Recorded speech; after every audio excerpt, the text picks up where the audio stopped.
வணக்கம் மாணவர்களே. நாளை 10ஆம் வகுப்பிற்கு அரசு பொதுத் தேர்வு நடைபெற இருக்கிறது. ஒரு சில மாணவர்களுடைய வேண்டுகோளுக்கு இணங்க ஒரே ஒரு முக்கியமான ஒரு பகுதி மட்டும் பார்க்க இருக்கிறோம். அதுக்கு முன் தமிழை வாழ்த்தி ஐயன் திருவள்ளுவருடைய குரலை முன்னிறுத்தி நம் வகுப்பை தொடங்குவோம். வினைத்திற்பம் என்பது ஒருவன், மனத்திற்பம் மற்றைய எல்லாம் பிற. இந்த குரலுக்கும் இப்போ நடத்துகிற பாடத்துக்கும் சம்பந்தம் இருக்கு. ஏன்னா நாளை அரசு பொதுத் தேர்வு எழுதுறீங்க இல்லையா?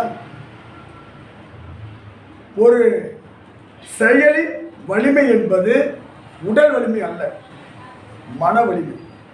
அந்த மன வலிமையை நீங்கள் பெற்றால் மட்டுமே நாளை அரசு பொதுத் தேர்வு சீரும் சிறப்புமாக எழுத முடியும். சரிங்களா? உடம்பு வலிமை அல்ல, மன வலிமையே வலிமை. மற்ற வலிமை எல்லாம் அதற்கு பிறகுதான் அப்படின்னு வள்ளுவ பெருந்தகை சொல்லியிருக்கார். அப்போ நாளை தேர்வு எழுதும் மாணவர்கள் மன வலிமையோடு எதிர்கொள்ள வேண்டும், உடல் வலிமையோடு அல்ல. சரியா? அந்த மன வலிமையோடு இந்த பாடத்தை நீங்கள் கவனிப்பது தான் சாலச் சிறந்தது. சரி, பாடத்துக்கு போயிடலாமா? இன்று நாம் பார்க்க இருக்கக்கூடிய அந்த பகுதி என்ன அப்படின்னா, 5 மதிப்பெண்கள் கொண்ட 10ஆம் வகுப்பு வினாத்தாளில் 5 மதிப்பெண்கள் கொண்ட ஒரு பகுதி தான் நம்ம பார்க்க இருக்கிறோம். அது என்ன பகுதி அப்படின்னா, பா நயம் பாராட்டல். பா நயம் பாராட்டல், இதை நம்ம பார்க்க இருக்கிறோம். சரி, இதுக்கு என்ன பொருள் அப்படின்னா, பா என்றால் செய்யுள், நயம் என்றால் சுவை, பாராட்டல் என்றால் அறிதல்.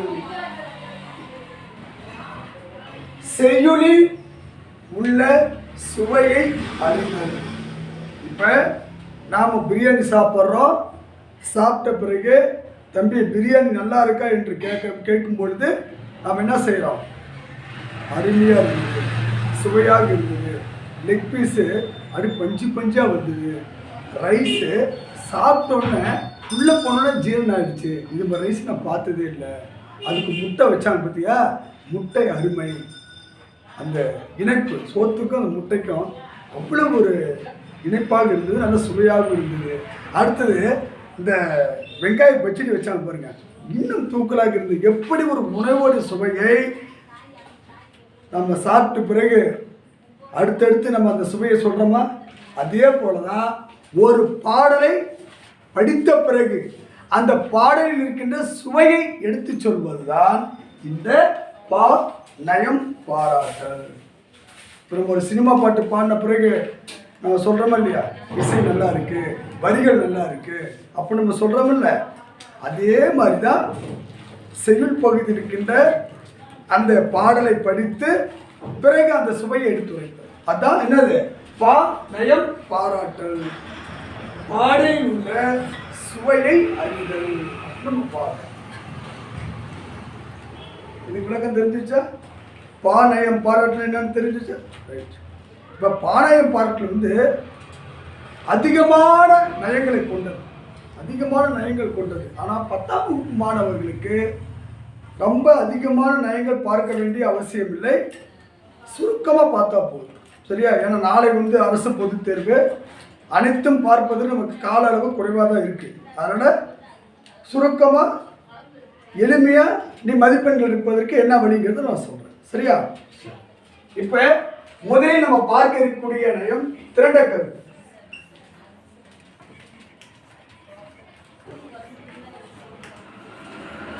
இரண்டாவது மைய கருத்து.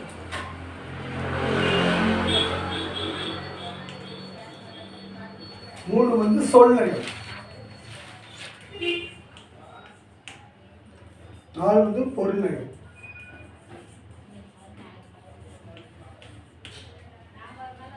5 வந்து அணிநயம். இந்த 5 நயங்களையும் தெல்ல தெளிவா நீங்க எழுதினாவே உங்களுக்கு மதிப்பெண்கள் வழங்கிடுவாங்க. இப்ப இந்த பாடலின் பாடலில் நம்ம பாடலில் உள்ளது போல் நாம் வந்து பொருள் எழுதணும்னா மதிப்பெண் கிடைக்கும். ஆனால் ஒரு சில மாணவர்களுக்கு அந்த பாடலில் உள்ள பொருளை எழுதுவதற்கு கொஞ்சம் தடுமாற்றம் இருக்கும். அப்போ தடுமாற்றம் இருக்கின்ற மாணவர்கள் எப்படி மதிப்பெண்கள் பெறுவது? இப்போ அன்னை மொழிய பாடலுக்கு கீழே பாடலின் பொருள் கொடுத்துருக்கா இல்லையா, அதே மாதிரி எழுதணும். அப்படின்னா தான் 1 மார்க் கொடுப்பாங்க. அதான் திரண்ட கருத்து. ஆனால் ஒரு சில மாணவர்களுக்கு அது எழுதுவது தடுமாற்றம் இருக்கும். அப்போ தடுமாற்றம் இருக்கும்பொழுது ஒரு குறுக்கு வழி எளிமையாக, இப்போ 1 மார்க்கு எடுக்க முடியும்னா அரை மார்க்கு வேணும்னா நம்ம லாபம் தானே, சரியா? இப்போ மொத்தம் 5 மதிப்பெண்கள், இதுக்கு அரை மார்க்கு இதுக்கு அரை மார்க் போனாலும் மீதி 4 மார்க் உண்டு, சரியா? 5 மார்க் நமக்கு தேவையில்லை. 4 மார்க் எடுத்தால் நம்ம தேர்ச்சி பெறுவதற்கு அது உறுதுணையாக இருக்கா இல்லையா? அது மாதிரி தான் நம்ம சுருக்கமான வழி நம்ம பார்க்கறது, சரியா? ரைட். இப்போ திரண்டை கருத்து அப்படிங்கிறது என்ன அப்படின்னா, ஒரு பாடல் கொடுத்துருவாங்க, அந்த பாடலுக்கு முழுமையாக பொருள் எழுது. இப்போ ஏற்கனவே சொல்கிற பொருள் என்ன, அன்னை மொழியே அழகான செந்தமிழ் இருக்குல்ல, அதுக்கு கீழே பாடலின் பொருள் கொடுத்துருப்பாங்க. அந்த பொருள் தான் வினாத்தாள் வருகின்ற பாடல் நம்ம எழுதணும். ஆனால் நமக்கு தான் தடுமாற்றம் இருக்கு இல்லையா? அப்போ எப்படி சுருக்கமாக எழுதுறது? அப்போ வேற வழி, வேற மெத்தட் எதுவும் இருக்கு அப்படின்னா இருக்கு. எப்படின்னா, இப்போ இதை பாடல் வரின்னு வச்சுங்க. இந்த பாடல் வரிய நம்ம மேக்கப் பண்ணுறோம். இப்போ நம்மளோட உண்மையான முகம் இப்போ இருக்கும், மேக்கப் பண்ண கொஞ்சம் அழகாக காட்டுதா? அதே மாதிரி தான் திரண்ட கருத்துல நம்ம மேக்கப் பண்ண போகிறோம். எப்படி அப்படின்னா, இப்போ எத்தனை வரிகள் இருக்கு? 1 2 3 4 5 6 7 8 லைன் இருக்கா? இந்த 8 லைனை, இந்த 8 வரிகளை 4 வரியாக மாற்றி பேராகிராஃப், சிறுவினா பேராகிராஃப் பார்த்துருக்கியா எப்படி இருக்கும்? அதே மாதிரி தான் எழுதணும். அது மைண்டில் வச்சுக்க, ஒன்று சொல்ல தெரியல, அப்படியே வச்சுக்க, சரியா? இப்போ தலைப்பு கொடுத்துன்னு வச்சுக்க, திரண்ட கருத்து அப்படின்னு தலைப்பு கொடுக்குறேன். அந்த பாடல் வரி இருக்கு இல்லையா, 8 வரி பாடல் வரி இருக்கு இல்லையா, அது என்ன பண்ணுற அப்படின்னா இங்கே தொடங்கணும்.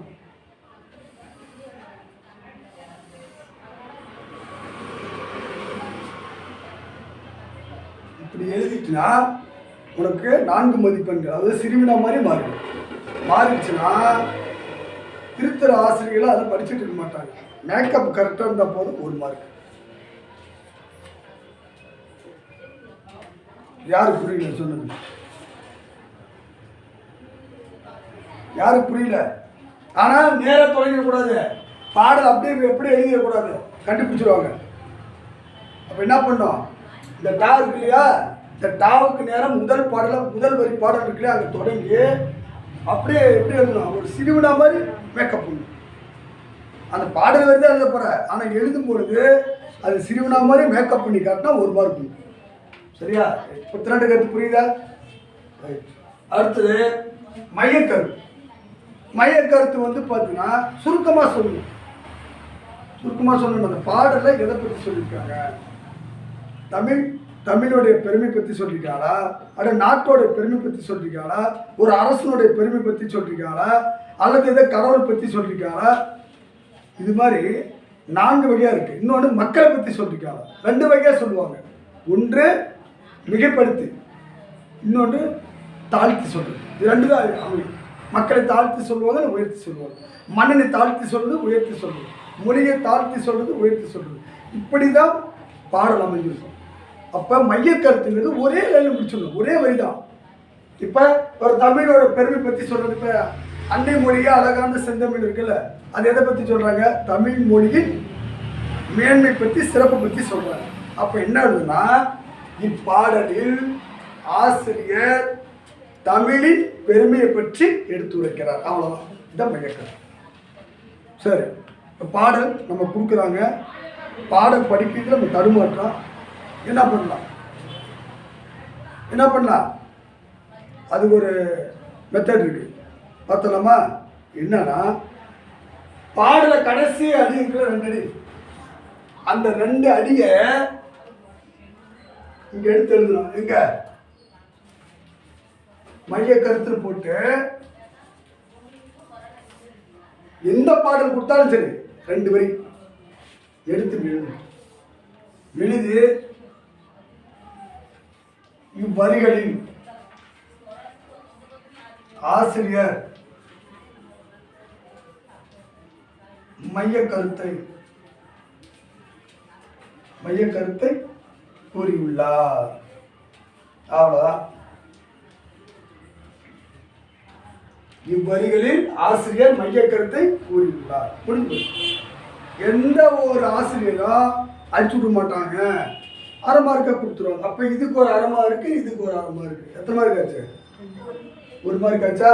ஒரு சில ஆசிரியர்கள், நல்ல ஆசிரியர்கள் என்ன பண்ணுவாங்க, பையன் சம்பாதிச்சிருக்க அப்படின்னு சொல்லி முழு மதிப்பெண்ணோடு கொடுப்பாங்க. சரியா? எக்காரணத்துக்கு கொண்டு அடிச்சு விட மாட்டாங்க. அதனால என்ன பண்ணுற, மைய கருத்து கடைசி எந்த பாடல் கொடுத்தாலும் கடைசி 2 வரியை எடுத்து எழுதி இவ்வரிகளில் ஆசிரியர் மைய கருத்தை கூறியுள்ளார் அப்படின்னு எழுதினா போதும். இது 2ல் எது டவுட் இருக்கா? ஐயம் இருக்கா? சரி. அடுத்தது சொல்நயம். சொல்நயங்கிறது நிறைய பேராகிராஃப் வரும். படிப்பவர் மனதை கவரும் வகையில் ஆசிரியர் சில வரிகளை எழுதுவார்.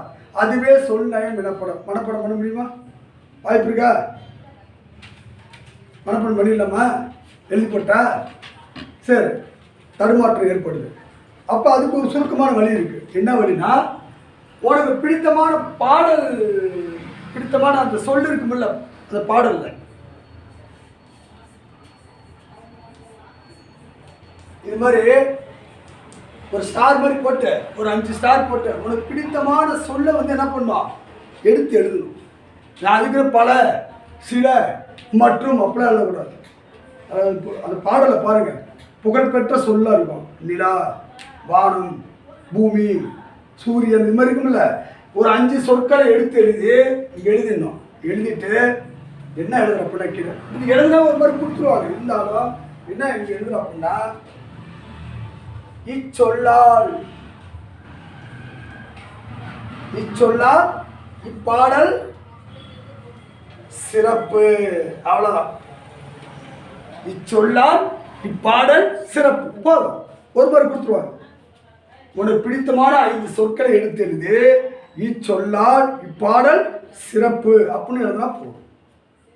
புரிஞ்சுக்கச்சா? இதுக்கு ஒரு மார்க். அடுத்தது பொருள் நயம். அடுத்தது பொருள் நயம். இங்க சொல்நயத்துக்கு எத்தனை சொல் எடுத்துருந்தா? 5 சொல்லு. பொருள் நயத்துக்கு வேற ஒன்றும் இல்லை. 3 தொடர் பாடல் அடி இருக்குல்ல, 3 அடியை செலக்ட் பண்ற. எப்படி 3 அடி இருக்கா? நீ செய்ய வேண்டியது பார்த்து தான் எழுத போற. நல்லா தெரிஞ்சு எல்லாமே பார்த்து எழுத போற. 3 அடியை எடுத்து எழுதி இரட்டை மேற்கோள் குறியிடணும். ஒவ்வொரு வரிக்கும் இரட்டை மேற்கோள் குறியிட்டு அவ்வளோ பார்த்து எழுத போற. இங்க என்ன எழுதுனா, இச்சொல்லால் இப்பாடல் சிறப்பு. அதே மாதிரி இங்க என்ன எழுதுனா, இவ்வரிகளால் இப்பாடல் சிறப்பு. அவ்வளோ. இங்க சொல்லு, இங்க வரி. அவ்வளவுதான். கட்டாயம் இதுக்கு ஒரு மார்க்கு, இதுக்கு ஒரு மார்க்கு, திரண்ட கருத்துக்கு ஒரு மார்க்கு. இப்போ 3 மார்க் சம்பாதிச்சோமா, மைய கருத்துக்கு அரை மார்க் தான் போடுவாங்க. ஒரு சில ஆள் முழுமையாக போட வாய்ப்பு இருக்கு. அரை மார்க் முடிக்கும். 3.5 மார்க் சம்பாதிச்சோம். எத்தனை மார்க்கு? 3. இது நம்ம என்ன பார்க்குறோம், அணிநயம்.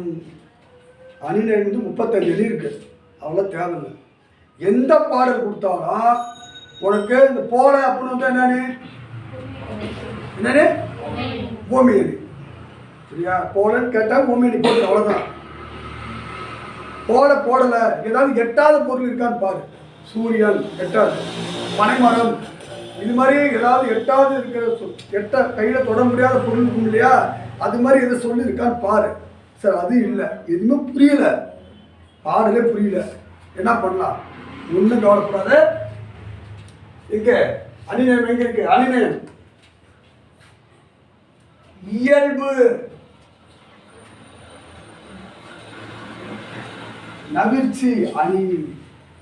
அவ்வளோதான்.